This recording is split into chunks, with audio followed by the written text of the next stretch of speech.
This is A Story of Sorts, the podcast mostly about bookish stuff. Hello everyone, Karina here. On this episode, I talk with Brandie June about her debut fantasy novel Gold Spun, about theatre, and about writing. Have a listen. Brandie, welcome. Welcome to A Story of Sorts. Thank you. I'm delighted to be here. Do you want to tell us a little bit about yourself? Who is Brandie? So my name is Brandie June, and my debut novel, Gold Spun, is coming out June 8th. I'm really excited about that. When I'm not writing, I'm a marketing director for kids and family and anime films. I got my start at UCLA Theater. Always loved theater and kind of branched out from being an actor into being a playwright and a costume designer. And from playwriting and short stories, I developed a love of writing. I did Nano for a couple of years, which we'll probably touch on later, and eventually wrote Gold Spun. What is it about? Do you want to tell us about Gold Spun? Oh, I always want to talk about my book. So Gold Spun is a Rumpelstiltskin retelling. And this time it's from the miller's daughter's point of view. And she's a con artist. And Rumpelstiltskin is this mysterious fairy boy with his own deep, dark secrets. And what really inspired me to write this was I love fairy tales, but I really wanted to give the miller's daughter more agency and a name. Like, she doesn't even have a name in the original tale. So. Mm-hmm. And how did the idea to write Gold Spun come about? What compelled you to write a story based on Rumpelstiltskin? So one year when I was doing NaNoWriMo, I challenged myself to write short stories for every letter of the alphabet, standing for some sort of mythological character or fairy tale. And I didn't get through all 26 letters, but when I wrote for R, I wrote Rumpelstiltskin, and I challenged myself to write a story making him the hero of the story. So that short story then inspired Gold Spun, and from there, I decided to really dive into it. And when you started drafting the book, was it your intention to stay as close as possible to the original story, or not really? Not really. What I love about retellings, both ones I write and ones I read, is that there is a sense of familiarity. So there is something kind of old and kind of basic to our souls that I feel in fairy tale retellings of these stories that have been around for hundreds of years. But at the same time, I want to give readers a new experience, a fresh experience. I want to, even though it's set in kind of fantasy, late medieval, early Renaissance-esque time, I wanted to give a modern feel to it. So Nor, who's the miller's daughter, is no longer just this sort of waifish girl who just gets thrown around. Her dad says she can do this. The king tells her to do this in the original tale. Mm-hmm. So in this tale, she's the one driving the action, and she's the one telling people she can spin gold, and subsequently gets herself in trouble. And was Gold Spun your first title for this book? How did you come up with the title? Gold Spun was not the first title. I loosely thought about calling it Straw into Gold for a long time. And I was I wasn't entirely set on that, but that was my working title. And then honestly, I started searching what other books were out there and found that Gold Spun was not a title used, mm-hmm. whereas a lot of other Rumpelstiltskin-esque books were, spinning gold or straw into gold. So I wanted something unique. Would stand out. Mm-hmm. Yeah. And actually, going back to the story that you were telling about having to write a story or a fairy tale for each mythology, for each letter of the alphabet, why was this one the one that's stuck up the most to you? I think it stuck out the most because it felt like I had there was a lot more story to tell from the short story. The short story's very different from this one, but it felt like the miller's daughter had so much more story in her. And so I really wanted to explore that. I love retellings. I've always been a big fan of them. And I've noticed there's fewer Rumpelstiltskin retellings. There's a couple. Spinning Silver by Naomi Novik is fantastic. I adore it. But you have less retelling, so this was a fun chance to get very unique and put my spin on the story. Pun intended. Mm-hmm. And without many spoilers, what was your favorite scene to write on Gold Spun? I think my favorite scene was, without giving too much away, it was something that actually came later on when I was revising and working with an editor. And she was saying that the king character, Prince Caspar, needed a moment to shine. He needed, a bell, because I want all three characters, the Rumpelstiltskin-esque character, the miller's daughter, and the king. I wanted them to all be flawed but empathetic, and all characters you could root for, because morally gray characters are my favorite. I think they're the most interesting. So I was trying to come up with what Prince Caspar was going to fight. And when I eventually figured it out, writing that scene just felt delightful, because it was so juicy, and the villain in that scene was just so evil and cunning and just wicked. And it was fun to write that, and, have him taunt everybody and then have a big fight.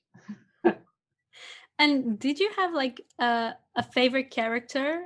And this is maybe two questions, because I would like to know who is your favorite character in the story, but also which character was the most fun to write, because sometimes it's not the same. I think, this is a good one.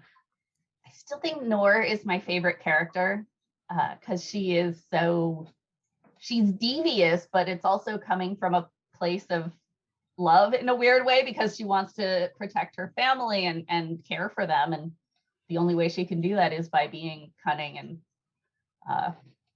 so I do love the challenges that she faces, and she's very near and dear to my heart. I think the most fun character to write is Elric, who is a rather wicked fairy that readers will meet later on. And without giving much of him away, he's just fun to write, because he's wicked, and he's not wicked just for the sake of being wicked. He has very strong motives, but they're all very self-centered. So he's just a lot of fun to write. Were you a reader as a child? Where does your love of books come from? Yes, I got a slow start to reading, but once I started reading, I really dove in head first. I've always been a very strong reader, very interested in reading. As a kid, I was awkward and weird, and now I'm still awkward and weird, but I've embraced it. So reading was a escape for me. I read a lot of sci-fi fantasy. I still read a lot of fantasy. I try to read widely, but I do definitely lean towards fantasy. And I also go through a lot of audiobooks. So. Oh, I love audiobooks as well. Oh, they're fantastic. So I was going to ask if there is a genre that you read the most, but you already replied fantasy and sci-fi. Definitely fantasy, sci-fi. I read a lot of YA fantasy. I never grew out of it. I think part of it is it's what I like to write. I think coming of age and having a lot of first experiences is exciting. I think they're also very comforting, because usually young adult stories, they're not unnecessarily complicated, I think. So sometimes for me, for example, when I'm in a reading slump or so, and I pick a young adult story, I know there's going to be maybe a lot of problems there, but in some ways I also know that it's going to warm me up inside, because there's always something being solved as well. Yeah, I think there's a lot of saving the day, a lot of overcoming problems, and there's sort of an optimism there that, despite how terrible things become, there's still hope, and it's sort of epic in that way. And did you have a favorite book growing up, or a series? My favorite book was, and I know we're on a podcast, so I can't really show people, but I found it on my bookshelf. It was The Farthest Away Mountain. Oh, I don't know. It's by Lynn Reed Banks. And I loved it because it was, when I was growing up, there wasn't nearly as much YA fantasy. And especially there wasn't as much with female protagonists. There definitely was some. But this, was very much this girl wanting adventure and going on this epic quest up this mountain and having to battle these challenges. So it was very much one of my favorite books growing up. That's and so I still cool. have my copy. Because I also started reading with adventure. I started reading a bit late, like when I was 9. So I'm always curious about how people find books and how people find literature. And you studied theater at UCLA, and do you still perform as an actor? Because I'm really Not interested in hearing about how someone who started by studying to become an actor eventually became more enthralled in the storytelling side. So sure. To be honest, I don't act very much these days, which mainly is a time thing. It's not that I don't like acting, but right now I'm very focused on writing, and they're just between that and I also work full time. There isn't enough time, and I don't have enough hours in the day to pursue everything. And the transition I feel from acting to writing came about that I've always loved storytelling, whether I was reading it or acting. What I loved is portraying a story. When you're acting, you are telling a story to an audience. And from that, my interest shifted a bit from acting out the story to an audience to being the one who wrote the story for the audience and deciding what happens. I think it was a great power trip for me. now I am in control. And yeah, what plus, was sorry, carry oh on. no, I was just gonna say I also, I wasn't able to pay the bills acting, so I went back to school. I got my MBA in marketing. I work, a day job as a marketing director, so writing also had the flexibility for me of, I didn't need to be available to audition all the time. I could write whenever. I could write on my lunch break. I could write before work. I could write after work. And so that helped as well. Yeah. And you were still telling stories. So, and what was your writing journey like then? How did you start writing? And so I started with short stories and short plays kind of around the same time. I joined a theater company that I was acting with, and they would have short story festival nights. And at the time, I'm like, I can't write a whole play, but I could write 5 to 10 pages. So I started doing short stories that way. And eventually those morphed into longer plays and full-length plays. And around the same time, I also started NaNoWriMo, which challenged me to write 50,000 words in a month for people who aren't familiar with what it is. So I did that. And the first year I wrote 50,000 words, and I was really excited. And what I wrote that year was pretty awful.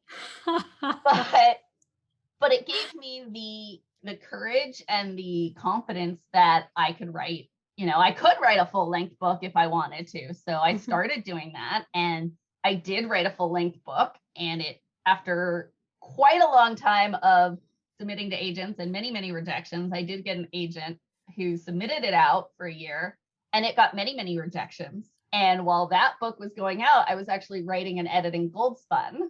That was the book that you wrote during NaNoWriMo. It was a book I wrote partially during NaNoWriMo.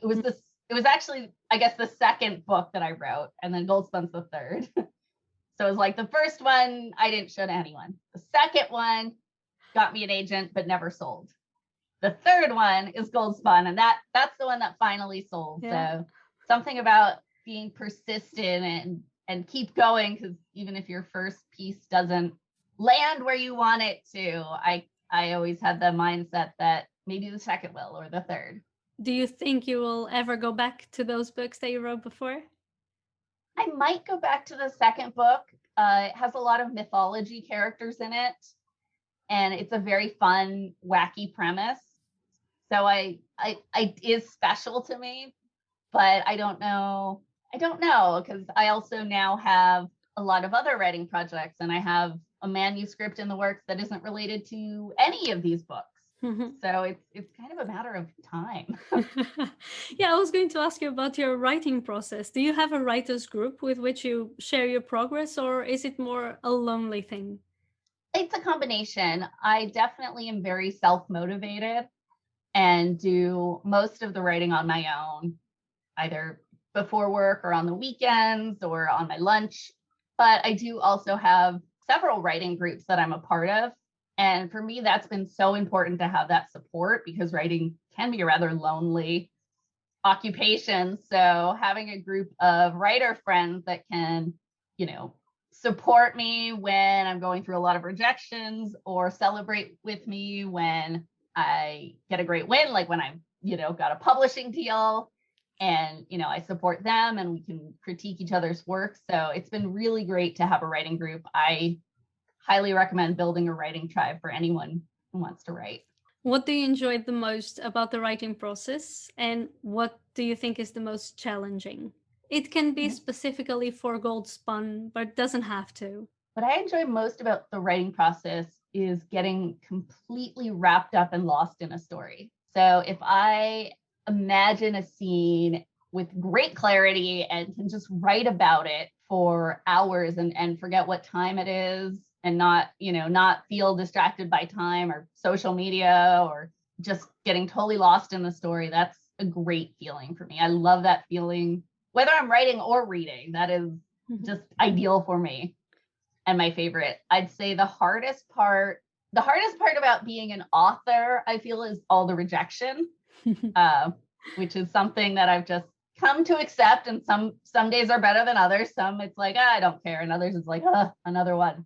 But as far as the writing process, I feel like when I'm stuck on a scene and feel like, I just need to get through it, and then I can edit it, or then I can go to my next scene that I'm more interested in. So that's, when I feel like I'm trying to just plow through, that's hard.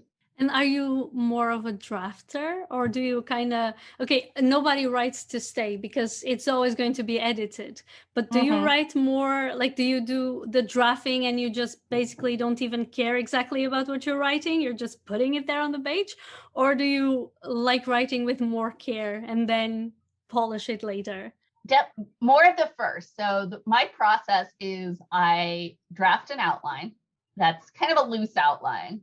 And then I plow through and write the first draft. And I give myself permission to write a really messy first draft, because if I'm too cautious about it, if I'm too precious with it, I don't get through it. And my process is write a really messy, ugly first draft. So at least there's a first draft there and it's done. Because I think it was Neil Gaiman that said you can edit a rough draft, you can't edit a blank page. Yeah. Or something similar to that. Yeah. Probably botching it. So I write my really messy first draft, and then I write a reverse outline, which is a second outline based on what I actually wrote, because sometimes what I write differs from the initial outline. If the characters are telling me to go a certain way, or I'm inspired to do something else. So once I have this second outline, that gives me an overview of my whole story and a good places to where I can start editing and polishing of, okay, I see there's a plot gap here, or I had a note here to fill this scene in, or, this part doesn't make sense anymore. Let me go back and fix it. And do you know what's going to happen? Do you write knowing the beginning, bits of the middle and the end? Or you just start with the idea and then you kind of let the story guide you? Usually when I start, it starts with the idea, and then I start drafting. By the time I'm done drafting, I generally have a pretty good sense of what's going to happen, but not 100% and not set in stone. Usually I have an idea of okay, this is where I want the story to end. This is kind of what I see in the middle, and then sort of fleshing it out. I'm always interested in this because I've listened to Stephen King, his own writing, so the book. I love that. And when he said that he actually has no idea how the story is going to end, for me was a shock, because I the way that I write is I always know, actually sometimes the end is what comes up first. So for me it's wow, you need to have so much courage to just go into a story knowing so little and just trusting the process. Yeah, that's kind of what I did on the first manuscript I wrote. And it's challenging because you can listen to as many authors or books on writing, and I highly recommend that, but everyone's style is their own, and you have to find that, and the only way to find that is to write and discover what works for you and what doesn't. There's definitely authors that do a great job pantsing it, just writing on the fly with no idea what's going to happen. And then there's others like myself who I'm nope, can't do that. I need Need some structure. And along with your first novel, you have also written plays and short stories. Do you have a favorite medium? They're so different. I'd say I'm more focused on my novels right now, but part of that is a time thing. I think part of that is also with COVID. A lot of the live theater has been shut down. Hopefully with the vaccine, it'll start opening back up. Yeah. But I always will have a special place in my heart for live theater, and just the sense of magic when I see a play I wrote that I'm like, I wrote these words and now these people are bringing it to life on stage is something I always treasure. And you wrote, from what I saw on your website, 2 Oscar Wilde plays. Do you want to talk about it? Like your love for Oscar Wilde? Yeah. Oh, I still love Oscar Wilde. I'd love to, if you had it, when they ask you the question, if anyone living or dead you could have lunch with, I'd totally have lunch with Oscar Wilde. And he'd be witty and charming, I'm sure. So the 2 plays they're interconnected, as the first one was a short play, about 10 minutes, of Oscar Wilde at the end of his life, which was very tragic. It was, he had been imprisoned basically for being gay. Yeah. He was pretty destitute. He was pretty broken. His reputation was ruined. His wife left him. And it was a very sad ending for such a brilliant playwright and writer.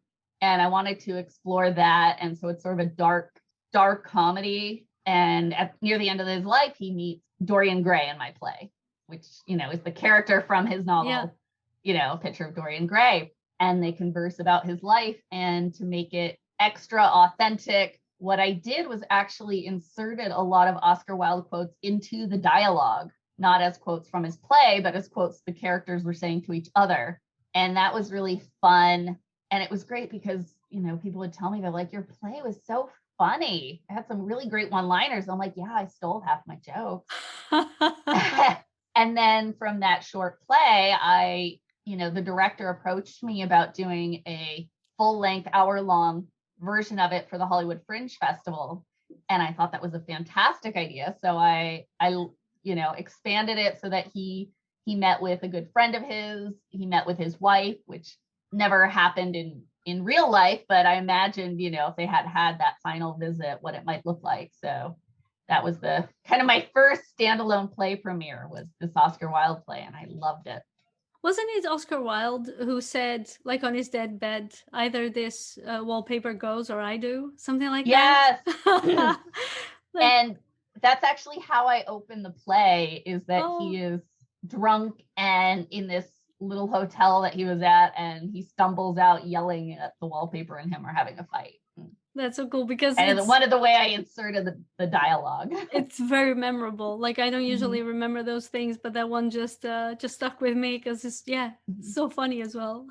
Yeah, he's so sharp, so satirical. Yeah. And going back to Gold Spun a little bit, is the name Noor special to you? Because that's the name of the main character of Gold Spun, but it's also the name of one of your dogs. It is, and that is not a coincidence. So Noor, which is short for Eleonora, was the name of a queen, because I wanted a really beautiful, powerful name for my main character. And so that's where Noor came from. And then last July, right after I signed my book deal, we adopted our second dog, and my husband suggested we name her Noor after my book in like celebration. So I was like, yeah, aw. And I love puppy Noor to pieces. She actually is having her first birthday today. Oh, happy birthday. We're having a puppy party in the park with her and her sibling, because we, actually ran into the gal who adopted her sibling. And just like Noor in the book, puppy Noor likes to steal things and cause all sorts of mischief. And I love her to pieces. Yeah, I wasn't sure what had come first, if you had named the dog first and then the character in the book, or the other way around. Yeah. So this answers it. So cool. Yep. Puppy Noor is named after Book Noor. Oh. And in your bio, you mentioned that you are fascinated by mythology and classic fairy tales. Is there any other myth or fairy tale you'd love to adapt into a novel? Ooh, good question. So I actually have written a full-length play, a 2-act play that's retelling the myth of Cupid and Psyche. Ooh, yeah. Where Cupid falls in love with this mortal girl and his mom Venus gets really pissed off. And, basically the girl has to go on a quest in order to prove her love for Cupid, which is a very short version of that myth. I highly recommend people read it. It's one of the few ones I feel where the girl really takes the lead, noticing a trend. And also one of the few myths of a god falling in love with a human that ends well in Greek mythology. Usually it ends poorly, especially for the human. For the woman, yeah. Yeah, or the human, but this yeah. is but this is one of the rare ones where they do have a happily ever after. So I adapted it into like a fantasy modern rom-com-esque stage play. And I would love to get it produced sometime, but I finished it right around the time of COVID and everything was shutting down. Oh, bad timing. Maybe, yeah, but it's still there. So maybe when things start opening up. And then as far as retelling other fairy tales into novels, there may or may not be other fairy tale elements in the Gold Spun sequel. Mm-hmm. Wink, wink, nudge, nudge. You cannot reveal. Not yet. Not yet. Yeah, I was going to talk to you about the sequel, because is it like a series, a trilogy? How many books are there? I actually, that's an interesting question. I actually have a call with my editor this week to discuss the sequel. And right now I'm only signed to do the sequel. So it's going to depend, I think, I think it's going to depend how the story wraps up, because I want to give the readers a great experience and a very satisfying experience. Mm-hmm. And right now I don't know if that's one book or two more, but whatever it ends up being, I definitely want the reader to feel just very satisfied at the end. And can you give us any info about the sequel? Like, did you know Gold Spun was going to have a sequel as soon as you started working on it? Or it's just something that happened because you kind of realized this is going to become a very big book? I think it was kind of both, because when I started writing, I had an idea where it was kind of going to end the first book. And I realized that was in no way the end of their story, that there was a lot more to say for Nor and Pell and Casper. So I knew there was more to the story and started developing what was going to come next. So that's kind of how that evolved. And when is it coming out? Do you have already a date? Or at least, like, is it next year? It's probably going to come out next year. Mm-hmm. So I don't have a specific date, but it is officially, I did sign with my publisher, Kim Cat Books, to do the sequel. I have a due date from my manuscript for the sequel, so it is 100% coming out. I'm pretty sure that's going to be next year. I'm very close to having the first draft done and have the big picture set for what's going to happen. So great. And maybe this is a bit of an unfair question, but are you working on anything else right now? I am when I have the time. I do have another manuscript that I wrote kind of once Gold Spun was being pitched and I couldn't do anything more with it. I started writing another manuscript about these sisters that live in a theater in Victorian era and there's magic. And so I have a draft of that at some point, I don't know exactly when, probably once Gold Spun is, the Gold Spun books are done, I'll get back to, because I love it. I just have had to kind of set it on the shelf for a little while I finish this Gold Spun. That's also good, I think, to just give it a little time to marinate. I always recommend that. And, authors I love also have recommended that once you do a draft, give it some space so you can kind of look at it with fresh eyes and have maybe new ideas for it. And how has it been to basically, write a book and sign a contract, but also now putting out a book during quarantine still? How has the experience been? It's been surreal. On one hand, it's amazing and awesome. And, what I've hoped for and dreamed of for years, that it's coming out, it's disappointing that I can't do more in-person events, because I love meeting people. I love meeting readers. I'm a huge reader, so I love meeting other readers. On the other hand, it's forced me to get creative on how I spread the word about Gold Spun and gone more virtual, which also has its benefits because now distance isn't an issue. Like I can be on your podcast and the only thing we have to worry about is, the right time zones. Yeah, exactly. So the benefit there is being able to reach people and talk to people I wouldn't normally, have access to in person. Yeah, it's curious because there's a lot of talk about disability and how the pandemic proved that people can actually accommodate disabled people. Mm-hmm.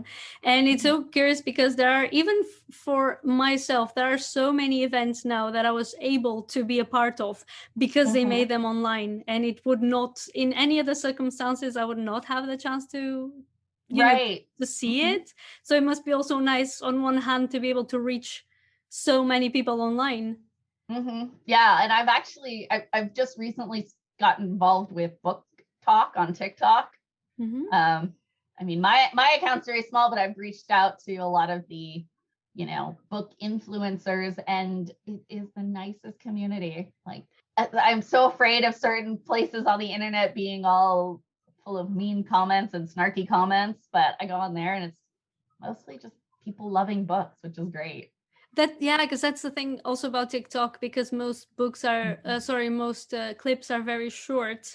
You just go straight to the point. And if you love books, it's mostly sharing love for books. It's really nice. I'm on TikTok for a lot of reasons, watching a lot of accounts, but I do have a feeling that the book community is just a very cute space on TikTok. And it's delightful. It's so wonderful.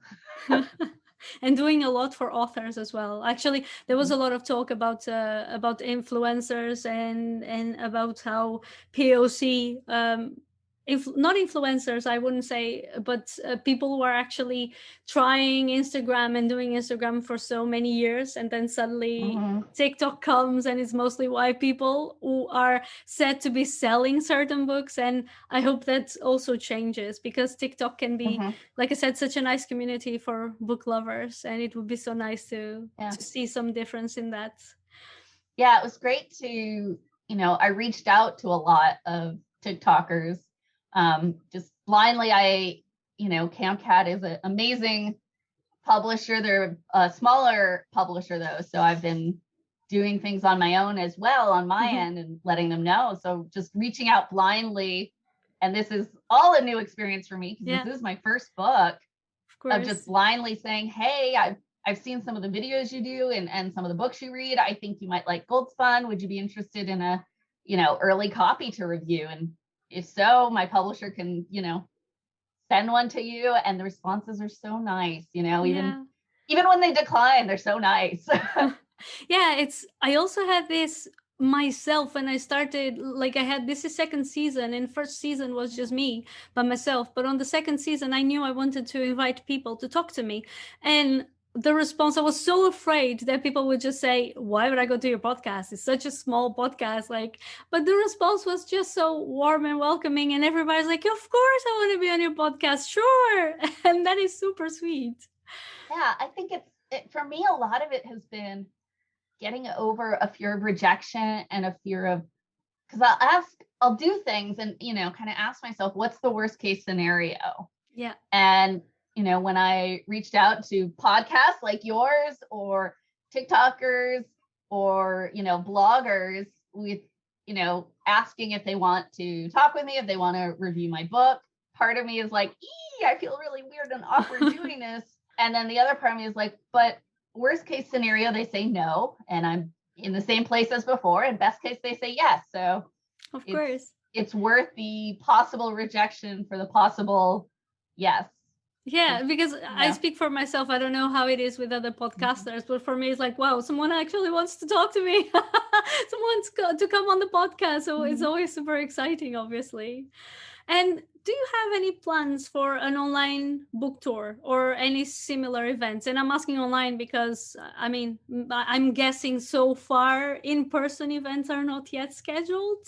Yeah, I mean, as far as in-person events, I'm having like a teeny tiny book party on June 8th with my family. Yeah. And my dogs. No, puppy Nor will be there. But I'm not doing any big in-person events, but I am going to do a live event at 10 a.m. on I think it's June 12th on my Instagram. And what is the time? I mean, you said 10 a.m., but 10 a.m. Pacific time. Yes, thank you. Yes, because I wanted something that would be reasonable for people in different time zones, and that was kind of the best I could think to do. So, and my Instagram is the Brandie June. So people can follow there. Yeah, so that'll be 10 a.m. on June 12th, 10 a.m. Pacific, and I'll be answering questions and probably doing some giveaways and maybe some reading and just going, my book is out. And as far as other things, there is a digital book tour that's going to happen. And I can send you that info if you put links. I don't know if you put links in in the show's notes. There are always links to like your social media, but also important things that I want people to access. Yeah, I'll send that to you. So there will be a digital book tour, which is very exciting. And it's great. I mean, it's still like thrills and shocks me of like, oh, people are spending time reading my story. People are spending time doing creating art for my story and writing about it. And it just is so exciting for me. Yeah, because you also had like a process with the cover, right? That was like to decide the cover. Do you want to talk a little bit about that? Yeah, I was so fortunate that CamCat really let me be involved in the cover design. I know a lot of debut authors don't necessarily get that option. So the way it worked is that my editor at CamCat and the designer came up with a bunch of comps that they sent me, and I took a look at them and gave feedback of like, oh, I really like these, but can we change these, this certain element? Or I don't really like this one. I don't feel like it's representative of the story. With the final version, had this progression of, it has very gold. It has lots of filigree to look very regal and royal. I really wanted a silhouette. And we tried silhouettes of basically fairy, girl, and king. And it looked way too crowded. So that's how we kind of ended up on just the silhouette of Nor. I can send you the Instagram link too of the video that I did or the blog I did that goes through the process. So, anyone who's interested in seeing, they can see kind of what the early cover designs looked like and then the changes we made and then, how it progressed from initial comps to final cover. I'll definitely include that on usually I make like a post on Instagram when the episode is out. So I would definitely love to choose that. And it's curious that you're saying that in the end it was Nor she had the front role and she has the front role on the book. So it's really nice that it just worked out with her being at the front of the cover as well. Yeah, I'm so happy with the cover. I think it's just gorgeous. It is actually. I find it very pretty. I can't wait to like hold it. I'm so excited. Where can people find you online if they want to find what you are doing at the moment, to buy the book, etc.? Wonderful. I'm at brandiejune.com and it's BRANDIE. I have a wacky spelled name. Oh, yeah, because some people maybe spell it with a Y at the end or something, right? Yep. But isn't your name like Brandie Carlyle, kind of? Yeah. He also writes like that, right? Yeah, that's a good way to put it. Because people usually it's a Y or it's I, so IE. And on there, I have links to all my social media. I'm on Facebook, Twitter, Instagram, and I just started on TikTok and love the book talk community so much. I also have on my website, there is links to buy the book. It's available basically anywhere online you can buy books, Amazon, through the publisher, Barnes & Noble online. And anyone who pre-orders the book and fills out the form that's on my website, I will send them some free book swag. I have a bookmark and a door hanger. And since I don't touch the books before they go out, I'm signing book plates that I'll include as well. Yes. And well, I haven't said that yet on the account, but there is going to be a giveaway of some book swag after the episode is posted. So people should keep an eye out for that as well. I do love some swag. And I will say the door hanger, which has this image of Noor in a big gold ball gown, which was gorgeous. My best friend is a costume designer and specifically drew and painted that picture of Noor. So it's extra special because she did it just for this book. So they're very cute though, like the door hangers and the book swag. It's really cute. I think I with love swag.